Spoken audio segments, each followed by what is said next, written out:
Welcome to our channel Mathematics Point. Please subscribe the channel and press the bell icon. Okay आज हम लोग polynomial का part 2 शुरू करने जा रहे हैं जो है जीरोस या रूट्स ऑफ ए पोलिनोमियल।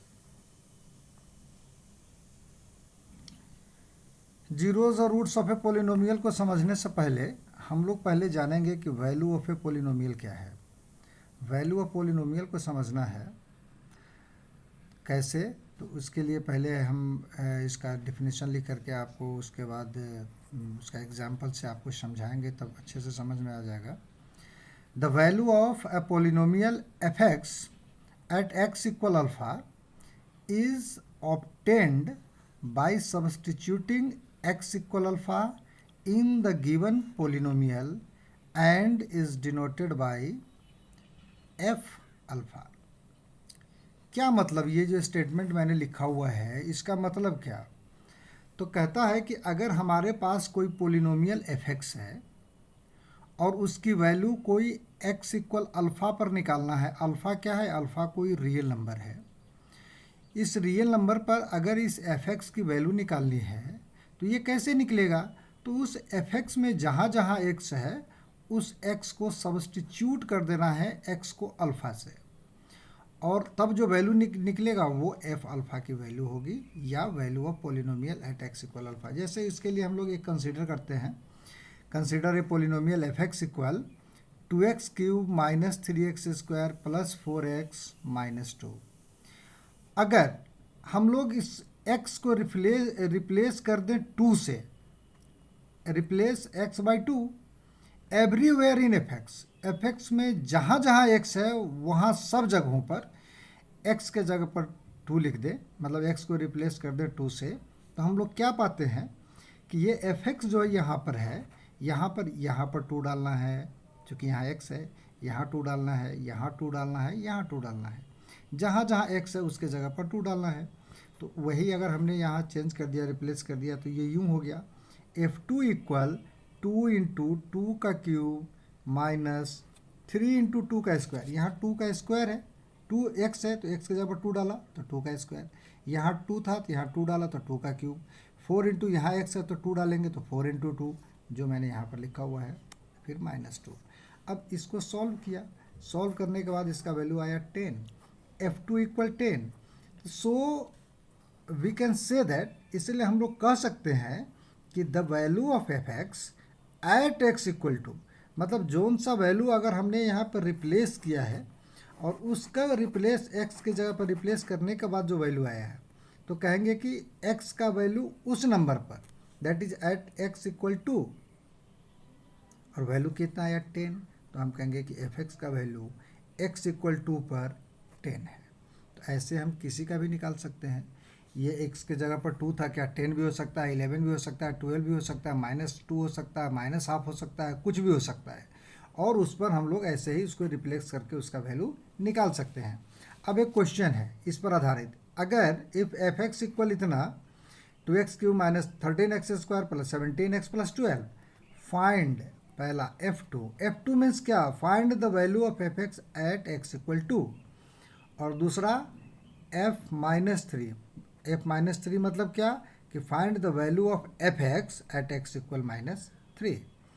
अब इसको हम लोग सॉल्व करके देख लेते हैं। We have f x equal जो है हमारा पोलिनोमियल वो हमने लिख दिया, f2 निकालना है तो जहाँ जहाँ x था उसको 2 से रिप्लेस कर दिया, 2 इंटू 2 का क्यूब माइनस 13 इंटू 2 का स्क्वायर प्लस 17 इंटू 2 प्लस 12, इसको सॉल्व कर दिया। जैसे 2 का क्यूब किया तो 8 इंटू 2 16, 4 इंटू 13 52, 17 इंटू 2 34 प्लस 12, सब प्लस वालों को एक साथ ऐड कर दिया, माइनस को फिर f2 इक्वल 10। ये जो 10 आया है वो f2 की वैल्यू हो गई। ऐसे ही हम f माइनस 3 का भी निकाल सकते हैं।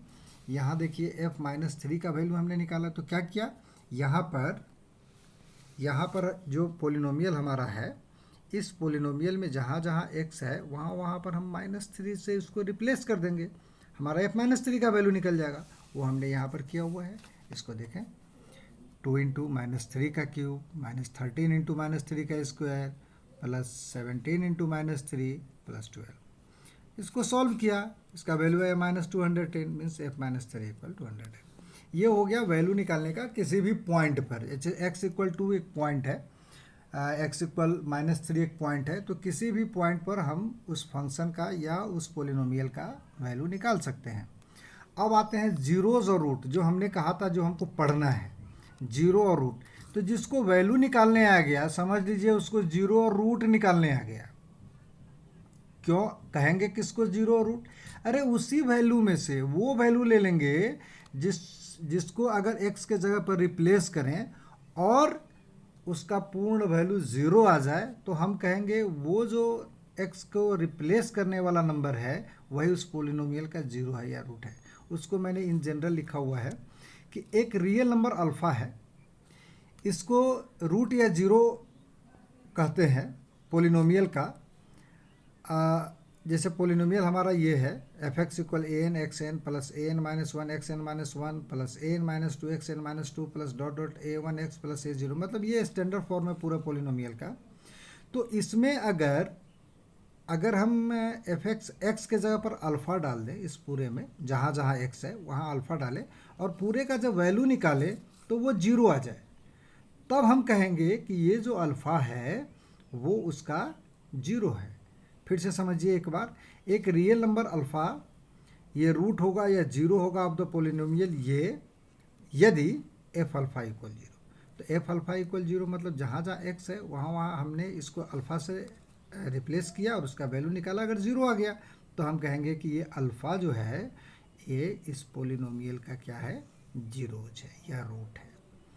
मतलब इसी को हम ऐसे देखें, दैट इज़ an xn, जो कि f अल्फ़ा = 0, तो an xn प्लस इतना इतना इतना = 0। तो यहाँ पर ये x के जगह पर, यहाँ जो x है इसके जगह पर हमको यहाँ रिप्लेस करना पड़ेगा अल्फ़ा से। इसको हमको अल्फ़ा कर देना चाहिए, सब जगह ये अल्फ़ा हो जाएगा। मतलब इसका वैल्यू अगर हमारा जीरो आ जाए तो हम कहेंगे कि ये क्या है, अल्फ़ा जो है इसका रूट है। चलिए इसको भी समझ लेते हैं एक एग्जांपल से। कंसीडर कीजिए एक पोलिनोमियल f(x) है x³ + 6x² + 11x - 6। ठीक है, मान लिया एक हमारा ये पोलिनोमियल है। अब अगर मैं value of f(x) eight x = मतलब इस f(x) की वैल्यू मैं निकाल रहा हूँ किस पर, x = 2 पर, तो हम क्या करेंगे, x को 2 से रिप्लेस करेंगे।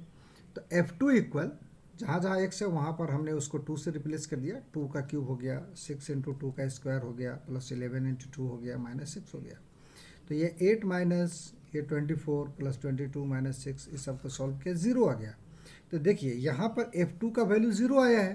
तो अगर f2 का वैल्यू ज़ीरो आया है, since f2 = 0, so x = 2 is a zero और रूट ऑफ द पोलिनोमियल। इसीलिए पोलिनोमियल, इस पोलिनोमियल का x³ - 6² + 11x - 6 का ये जो 2 है, x = 2, ये इस पोलिनोमियल का जीरोस कहलाएगा। अच्छा, ये आप देख रहे हैं एक क्यूबिक पोलिनोमियल है, देख रहे हैं, क्योंकि इसका डिग्री 3 है। तो क्या इसका एक ही ये x = एक ही जीरोस होगा? नहीं। For the polynomial f(x) x³ - 6² + 11x - 6, आप देखेंगे इसमें सिर्फ 2 डालने पर ही ज़ीरो नहीं आ रहा है। अगर आप इसके जगह पर f2 के जगह पर अगर f1 डालते हैं, 1 का क्यूब -6 × 1² + 11 × 2 -6, तो भी ये जीरो आएगा। इसका मतलब इसका और पोलिनोमियल इसका और जीरोज़ हैं, वो है f1 = 0 है, इसलिए 1 भी इसका एक जीरो है। अगर मैं यहाँ पर f(x) के जगह पर 3 को डालूँ और इसका वैल्यू निकालूँ तो भी ज़ीरो आएगा, मतलब f3 भी ज़ीरो आएगा। तो इसका मतलब है कि x = 3 भी इसका एक जीरोज़ है। तो f1 and f3 is also equal to 0, that is f1 = 0 and f3 = 0. Therefore, the polynomial f(x) x³ - 6x² + 11x - 6 has 3 roots or zeros, that is x = 1, x = 2 and x = 3। ये तीनों के तीनों इसके रूट हैं। तो आप समझ जाइए एक चीज़ कि भाई इसके 3 रूट है, तो क्या सबके 3 रूट होंगे, क्या सबके 2 रूट होंगे, 1 रूट होंगे, क्या रूट होंगे? तो उसके लिए हमने यहाँ लिखा हुआ है नोट कि अगर एक nth डिग्री वाला पोलिनोमियल है तो उसको अधिक से अधिक n रियल रूट या जीरोज हो सकते हैं। n रियल रूट और जीरोज हो सकते हैं। ध्यान रखिए मैंने क्या कहा कि जितने डिग्री का पोलिनोमियल होगा उतना उसका रूट रियल रूट हो सकता है। हो सकता है कभी ना भी हो, लेकिन अधिक से अधिक उतना हो सकता है। और इमेजनरी भी एक होता है रूट, जो आगे क्लास में पढ़ना है तो वो आगे पढ़ा जाएगा। लेकिन अधिक से अधिक उतने। तो अभी हमने जो क्यूबिक पोलिनोमियल पढ़ा था पीछे, ये था एक क्यूबिक पोलिनोमियल। ये जो हमारा था x Q minus 6x² plus 11x minus 6, ये हमारा क्यूबिक पोलिनोमियल था। तो इसके अधिक से अधिक 3 हो सकते हैं रियल रूट। तो वो 3 रियल रूट कौन कौन सा निकला था? यहाँ देखिए x equal 1, x equal 2 and x equal 3। 3 हमारे रियल रूट निकले थे। तो ये अगर कोई लीनियर पोलिनोमियल है, सो हम कह सकते हैं यहाँ पर कि एक लीनियर पोलिनोमियल है। तो चूंकि लीनियर पोलिनोमियल का डिग्री 1 होता है तो इसका एक ही जीरोज होगा। अगर क्वाड्रेटिक पोलिनोमियल है, चूंकि इसका डिग्री 2 होता है इसीलिए इसके 2 जीरोज या रूट्स होंगे। अगर क्यूबिक पोलिनोमियल है, चूंकि इसका डिग्री 3 होता है इसीलिए इसके 3 जीरोज और रूट्स होंगे। And so on. अगर 4th डिग्री का होगा तो उसके 4 होंगे, 5th डिग्री का होगा तो 5 होंगे। लेकिन आगे आपको जो पढ़ना है उसमें हमको तो 3rd डिग्री तक ही पढ़ना है, क्यूबिक पोलिनोमियल तक ही पढ़ना है। 4th डिग्री वगैरह ये सब का जो है बात की ऊँचे क्लास में है। ठीक है, अब आते में इसमें एक क्वेश्चन हम लोग कंसिडर करते हैं। फर्स्ट टाइम का क्वेश्चन ऐसा हो सकता है बड़ा नॉर्मल सा कि so that x equal 1 is the root of the polynomial 2x³ minus 3x² plus 7x minus 6। ये एक पोलिनोमियल है, आपको शो करना है क्या ये रूट है। तो क्या बड़ा सिंपल है कि इसका वैल्यू हम इसमें डाल करके 1 को डाल करके चेक कर लेंगे। अगर 0 आ जाएगा तो हाँ है, नहीं आए तो नहीं है। तो वही मैंने किया है। देखिए इसको हमने एक पोलिनोमियल मान लिया और f1 निकाला, x को रिप्लेस कर दिया, इसका वैल्यू 0 आया। चूँकि f1 इक्वल 0 है तो हम कहेंगे कि x equal 1 root of polynomial fx है। ये तो बड़ा साधारण सा है। आइए एक सेकेंड टाइप का क्वेश्चन ऐसा भी हो सकता है, बड़ा आसान है ये भी। If x equal minus half is a zero of polynomial, मतलब पहले से पता है कि ये जीरोज है। जीरोज है मीन्स कि अगर पोलिनोमियल में x को रिप्लेस करूँगा -1/2 से तो जीरो आएगा ही आएगा। ये हमको पहले से पता है कि जीरोज है पोलिनोमियल का। और px इक्वल हमारा जो पोलिनोमियल है वो है 8x³ minus ax² minus x plus 2। तो इसमें कहता है कि इस a की वैल्यू क्या होगी वो बताइए, find the value of a। बड़ा आसान है ये भी। वी हैव px इक्वल दिया हुआ है और since x equal minus half is zeros of the polynomial px, क्योंकि ये जीरोज ऑफ पोलिनोमियल है इसीलिए p -1/2 इक्वल 0 होगा। तो ये हमको मालूम है, तो हम लोग इसका p -1/2 निकालेंगे। मीन्स 8 इंटू, यहाँ पर वैल्यू रिप्लेस करेंगे x के जगह पर -1/2 से, -1/2 से इसको रिप्लेस करेंगे। तो यहाँ पर देखो 8 इंटू एक्स के जगह पर -1/2 का cube minus a into x के जगह पर -1/2 का स्क्वायर माइनस 1/2 प्लस 2। अब इसको हमने सॉल्व कर दिया तो यहाँ पर करते करते करते आ गया a का वैल्यू 6 निकल गया। तो मतलब लाइक ये एक इक्वेशन हो गया। इसको जैसे इक्वेशन को सॉल्व करते हैं वैसे सॉल्व कर गया, a की वैल्यू निकाल दी। तो ये एक टाइप का क्वेश्चन ऐसा भी आता है जो जीरो से रिलेटेड होता है। एक टाइप का क्वेश्चन ऐसा भी आता है कि जैसे कह देगा कि दो हमको जीरोस दिए हुए हैं, if x equal 2 and x equal 0 are roots of the polynomial fx equal 2x³ minus 5x² plus ax plus b। ये एक पोलिनोमियल है और इसके ये 2 रूट दिए हुए हैं। तो कहता है कि find the value of a and b। आप देख सकते हैं इसमें 2 अननोन है, एक यहाँ पर a है और यहाँ पर एक b है। इस दोनों की वैल्यू निकालनी है। तो एक बात ध्यान रखिए, क्वेश्चन जब भी ऐसा रहेगा तो जितने अननोन रहेंगे उतने रूट निश्चित रूप से दिए रहेंगे या उतने जीरोज निश्चित रूप से दिए रहेंगे, तभी ये सॉल्व होगा। तो इसमें 2 दिया हुआ है, तो अगर 2 दिया हुआ है तो हमको मालूम है पहले से कि क्योंकि ये जीरोज है इसलिए अगर इसको x से रिप्लेस करेंगे तो इसकी वैल्यू 0 आनी चाहिए। तो वहाँ पर देखिए कैसे सॉल्व हो गया। वी हैव इसको fx इतना दिया हुआ है, f2 इक्वल निकाल लेंगे वैल्यू हमको मालूम कैसे निकालेंगे, 2 से रिप्लेस करके, वो हमने रिप्लेस कर दिया, सॉल्व किया तो ये आया 2a + b - 4 f2 की वैल्यू। ऐसे ही जीरो भी है इसका, x = 0 भी इसका एक पोलिनोमियल रूट है। तो वैसे ही हमने f0 का भी वैल्यू निकाला है।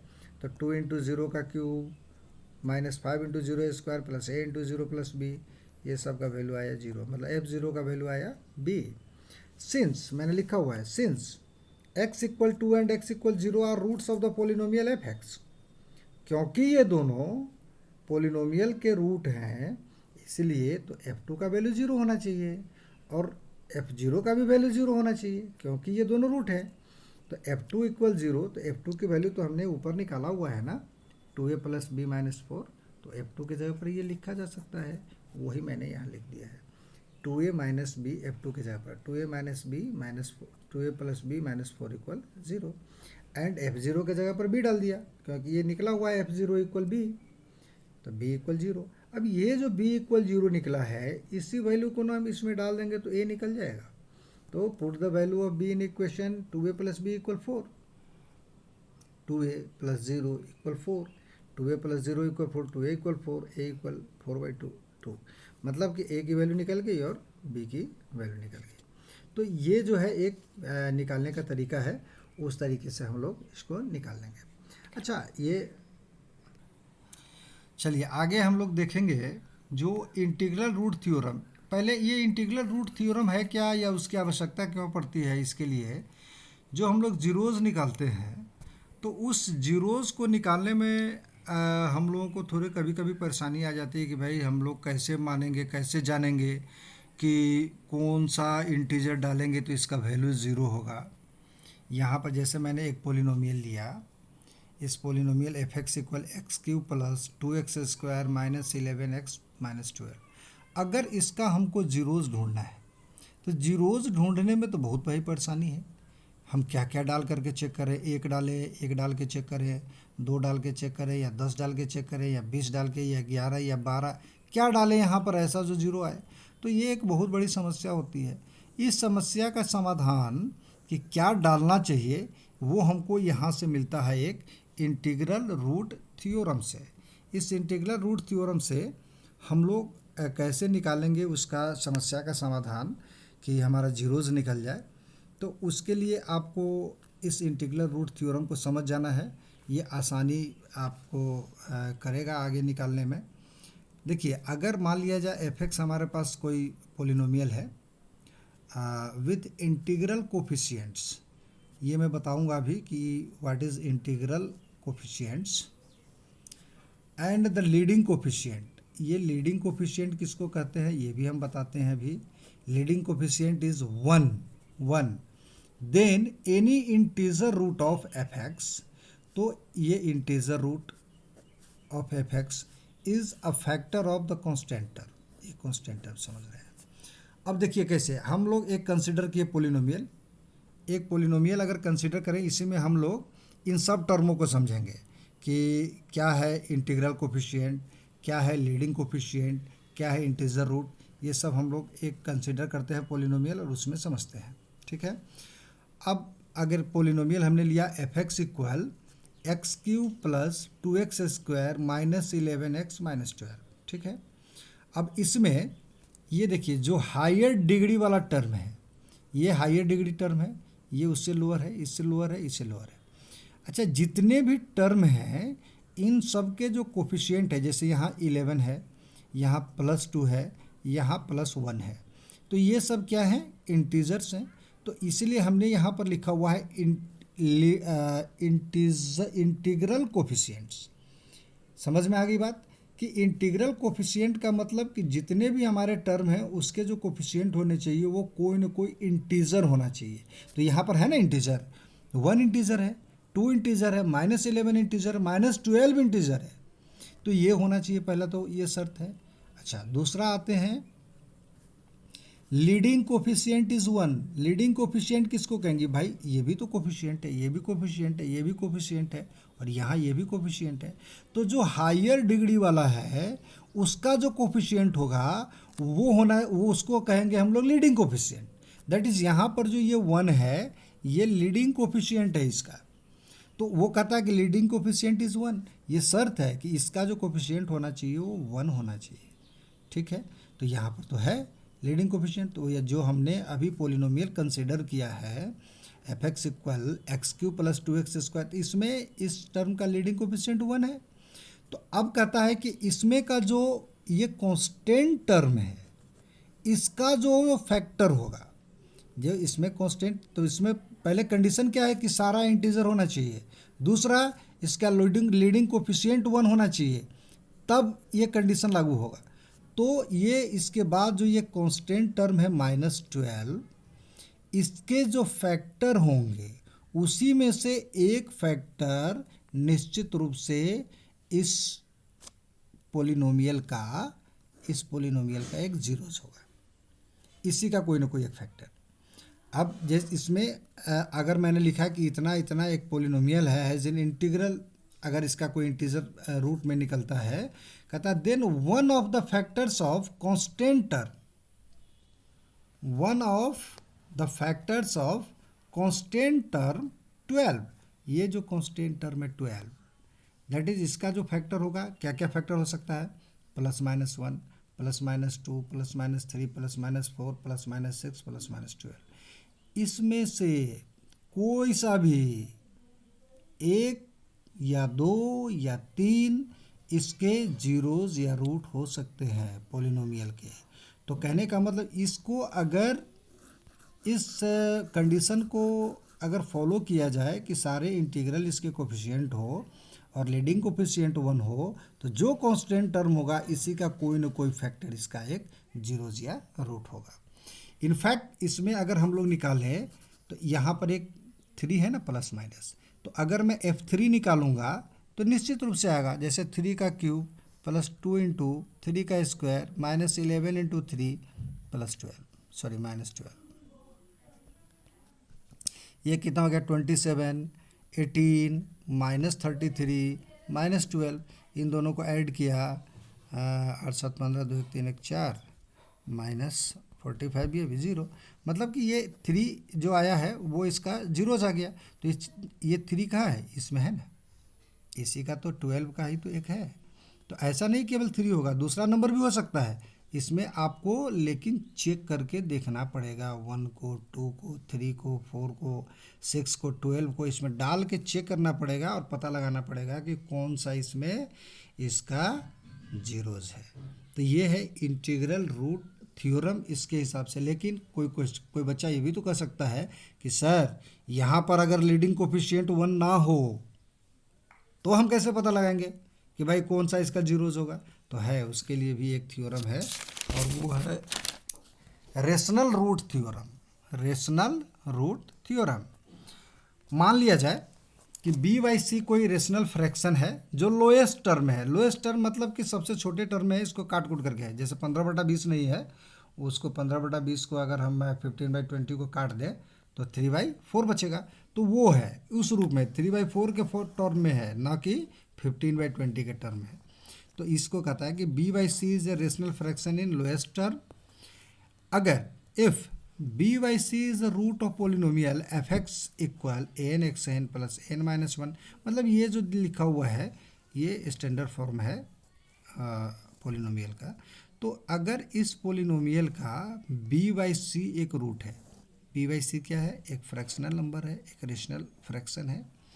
अगर ये वाला b/c इसका क्या है, एक रूट है विथ इंटीग्रल कोफिशिएंट, इसमें भी जितने कोफिशिएंट होंगे सब इंटीग्रल होंगे, सब इंटीग्रल होंगे, तब जो b होगा, ये ऊपर न्यूमरेटर वाला जो b होगा वो फैक्टर होगा कांस्टेंट टर्म का, दैट इज यहाँ पर a0 जो कांस्टेंट है उसका होगा। एंड c, इसमें का जो डिनोमिनेटर है c is a factor of the leading coefficient an, that is यहाँ जो लीडिंग कोफिशिएंट है an, लीडिंग कोफिशिएंट an का फैक्टर होगा। इसको भी समझ लेने की बात है। कंसीडर एक पोलिनोमियल को हमने कंसीडर किया जो 6x³ + 5x² - 3x - 2 है। इसमें आप देख सकते हैं लीडिंग कोफिशिएंट इसका 6 है और कांस्टेंट टर्म इसका -2 है। तो इस -2 का क्या क्या फैक्टर हो सकता है, तो -2 का जो देखिए यहाँ पर हमने लिख दिया हुआ है कि मान लिया जाए b/c इसका रेशनल रूट है, पोलिनोमियल एफ एक्स का। Then the value of b is limited to the factor of -2, मतलब इस बी का जो वैल्यू है वो इसी का कोई ना कोई फैक्टर होगा, तो -2 का फैक्टर +-1 या +-2 होगा। एंड द वैल्यू ऑफ सी, और जो ये सी है, इस सी का जो वैल्यू होगा वो जो लीडिंग कोफिशिएंट 6 है इसका कोई ना कोई फैक्टर होगा, तो c are limited to the factors of leading coefficient 6, that is 6 का कोफिशिएंट क्या क्या हो सकता है, फैक्टर +-1, +-2, +-3, +-6 वगैरह वगैरह। अब अगर इसको और इसको कंबाइंड करके हम बी बाई सी निकालें तो क्या क्या निकल सकता है, ज़रा सोचने वाली बात है। अब जो है हैंस पॉसिबल रेशनल रूट्स मतलब B by C, rational roots मतलब B by C of F X are क्या क्या हो सकता है, तो इसका बी तो हमको इसमें से लेना है, सी हमको इसमें से लेना है, तो एक बार इसके साथ अपॉन में ये आ सकता है, इसके साथ ये आ सकता है, इसके साथ ये आ सकता है, इसके साथ ये आ सकता है, मतलब +-1 अपॉन +-1, +-1 अपॉन +-2, +-1 अपॉन +-3, +-1 अपॉन +-6, ठीक है। फिर ऐसे ही +-2 के साथ ये सबको लेना है, तो +-2 बी का और ये सी का अपॉन में +-1, +-2 अपॉन में ये वो मैंने यहाँ पर भी लिखा हुआ है। अब इसमें ज़रा देखा जाए तो ये जो +-1 ये भी है, और इसका अगर मैं लोएस्ट टर्म करूँगा, काट करूँगा, तो ये दोनों बराबर हो जाएगा ना, तो इस दोनों के जगह पर एक ही लिख सकता हूँ +-1, क्योंकि इसका वैल्यू +-1 के बराबर रहेगा। अच्छा, ये +-1/2 है, +-1/2 है, तो इसमें और कोई किसी का वैल्यू नहीं है, तो हमने +-1/2 लिखा हुआ है। +-1/3, हाँ ये वाला भी कटेगा तो 1/3, तो इसका मतलब इस दोनों के जगह पर एक ही लिखा जाता है, ये +-1/3, ये +-1/6 तो +-1/6, ठीक है, और ये +-2/3, तो इस दोनों का वैल्यू चूँकि सेम है तो एक ही लिखा जाएगा, ठीक है। और ये +2/1 है तो इसका ++2 लिखेंगे तो सबका अलग अलग लिखाएगा, और एक 2/3 का 2/6 का और 1/3 का, ये दोनों चूँकि सेम है तो एक ही लिखा जाएगा। तो ये सब जो है पॉसिबल इसके क्या है, जीरोज़ हैं, इसमें से कोई सा भी हो सकता है जीरोज़, किसका, इस पोलिनोमियल का, इसमें से +-1 +-2 इसमें से अगर हम कोई सा भी वैल्यू डालते हैं पोलिनोमियल में, अगर जीरोज़ आता है, जीरो उसका वैल्यू आता है, तो हम कह देंगे कि वो, तो in fact -1 is the root of polynomial f x. अब इसमें अगर मैं -1 को डालूँ, मैं चेक करके आपको दिखाता हूँ। एफ एक्स जो हमारा दिया हुआ है वो है 6x³ + 5x² -3x -2। अगर मैं f-1 निकालूँ तो क्या होगा, 6 × -1 का क्यूब +5 × -1 का स्क्वायर -3 × -1 -2, तो ये हो जाएगा 6 × -1 +5 × 1, और ये +3 -2, ये -6 +5 +3 -2 -8 +8 = 0। तो यहाँ पर आपने देखा कि f-1 की वैल्यू कितनी आई, 0 आ गई, तो हम कहेंगे कि ये -1 जो है, ये -1 है, वो रूट है इस पोलिनोमियल का, पोलिनोमियल एफ एक्स का, जो पोलिनोमियल हमारा यहाँ पर दिया हुआ है 6x³ + 5x²। तो ये बी बाई सी, अब कोई कहेगा कि क्या ये बी बाई सी के फॉर्म में, हाँ है ना, ये -1/1 ये बी बाई सी के फॉर्म में है। अच्छा, ये कोई जोड़ी नहीं कि एक ही होगा, इसमें से हो सकता है आप डाल करके चेक करेंगे तो कोई दूसरा भी डालने पर 0 आ जाए, तो वो भी पोलिनोमियल हो सकता है, सॉरी वो भी जीरोज हो सकता है। +-1 +-2 मैंने एक बार 1 डाल करके भी चेक कर सकते हैं, -1 भी, +2 भी, -2 भी, +1/2 भी, -1/2 भी, +1/3 भी, -1, ऐसे आप चेक करके इसको देख सकते हैं। कोई सा भी अगर डालने पर अगर उसका 0 आ जाता है वैल्यू, तो हम कहेंगे कि वो वैल्यू उसका जीरोज है या रूट ऑफ पोलिनोमियल है, ठीक है। तो ये रूट ऑफ पोलिनोमियल के बारे में या जीरोज ऑफ पोलिनोमियल के बारे में कुछ खास जानकारी थी, कुछ क्वेश्चन थे। आप चाहे तो आर डी शर्मा और आर एस अग्रवाल या एनसीईआरटी किसी से भी बना सकते हैं इसका क्वेश्चन, और मेरा विचार है कि शायद आराम से बन जाए। अगर आपको किसी ढंग की कोई दिक्कत होती है, फिर से वही बात, तो आप क्या करें, कमेंट सेक्शन में निश्चित रूप से लिखें कि हमें फलाने पहले आपने बुक का भी नाम लिखें, क्वेश्चन नंबर लिखें और उसको सेंड कीजिए, भेज दीजिए कमेंट बॉक्स में लिख करके। हम उसका सॉल्व करके और वीडियो बना करके आपके समस्या का समाधान करेंगे। और आप लोग निश्चित रूप से इसको सब्सक्राइब करें, क्योंकि आप इसका फ़ायदा अगर लेना चाहते हैं। और कमेंट ज़रूर करें, कमेंट से ही पता लगता है कि भाई हमने वीडियो कैसा बनाया। अगर हमारी कमी है तो उसको भी कमेंट में ज़रूर लिखें कि सर आपने ये इसमें कमियां हैं। और अगर कोई पोर्शन ऐसा जो अच्छा लगता है तो वो भी लिखें। ठीक है, तो कमियों को भी उजागर करें और खूबियों को भी लिखें, और तो इससे हमारा भी हौसला बढ़ेगा, हम और अच्छे से बनाएंगे। अगर कोई कमी होगी तो उसको दूर करेंगे। ठीक है, थैंक यू।